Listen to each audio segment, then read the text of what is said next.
ஃபைனலாக த்ரெட்டுக்கு எல்லாமே ஒரு விடுதலை கிடச்சிடுச்சுங்க எங்கள் வீட்டு வாண்டூஸ் கிட்ட இருந்து. ரீசெண்டாக ஒரு வீடியோ செக் பண்ணி பார்த்துட்டு இருக்கும்போது இந்த ப்ராடக்ட் ரொம்ப யூஸ்ஃபுல்லாக இருக்கிற மாதிரி தெரிஞ்சிச்சு. சரின்னு சொல்லிட்டு ஆர்டர் போட்டிருந்தேன். இன்னைக்கு தான் ரிசீவ் ஆச்சு.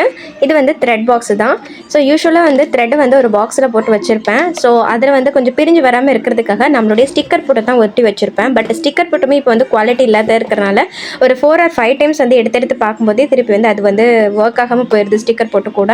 அதனால சரின்னு இந்த ப்ராடக்ட் யூஸ்ஃபுல்லாக இருக்குமே, ஒன் டைம் இன்வெஸ்ட்மெண்ட் தானே சொல்லிட்டு வாங்கியிருந்தேன். நான் ரொம்ப யூஸ்ஃபுல்லாக இருந்துச்சு. ஃபஸ்ட்டு வந்து த்ரெட் எல்லாமே வந்து வச்சுருந்தேன். நான் மெஷின் த்ரெட் எல்லாமே வச்சுருந்தேன்.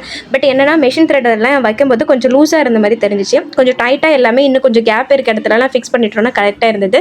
பட் இன்னொரு பாக்ஸ் வந்து நான் வந்து ஆரிக்காக யூஸ் பண்ணிக்கலான்னு பார்த்தேன். பட் ஆரியோட த்ரெட் எல்லாமே பெருசாக இருக்கிறனால பக்கத்தில் வைக்க முடியல. அதனால வந்து ஆரி த்ரெட்டு கூடவே மெஷின் த்ரெட் எல்லாமே பக்கத்தில் வச்சுருப்பேன்.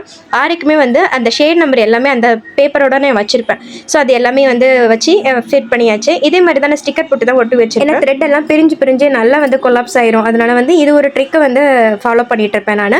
பட் இந்த பாக்ஸ் வந்து நான் கண்டிப்பாக எனக்கு யூஸ்ஃபுல்லாக இருந்து உங்கள் வீட்லேயும் மெஷின் த்ரெட் வந்து கொலாப்ஸ் ஆயிருந்துச்சுன்னா கண்டிப்பாக இந்த பாக்ஸ் வந்து வாங்கிக்கோங்க. ஒன் டைம் இன்வெஸ்ட்மெண்ட் தான். பாக்ஸ் லிட்டு கீழே ஒரு லேயரும் கொடுத்துருந்தாங்க. அதில் நம்ம வந்து நீடிலாம் கூட வச்சுக்கலாம். ஸோ ரொம்ப யூஸ்ஃபுல்லாக இருந்துச்சு. கண்டிப்பாக நீங்களும் இதை ட்ரை பண்ணி பாருங்கள்.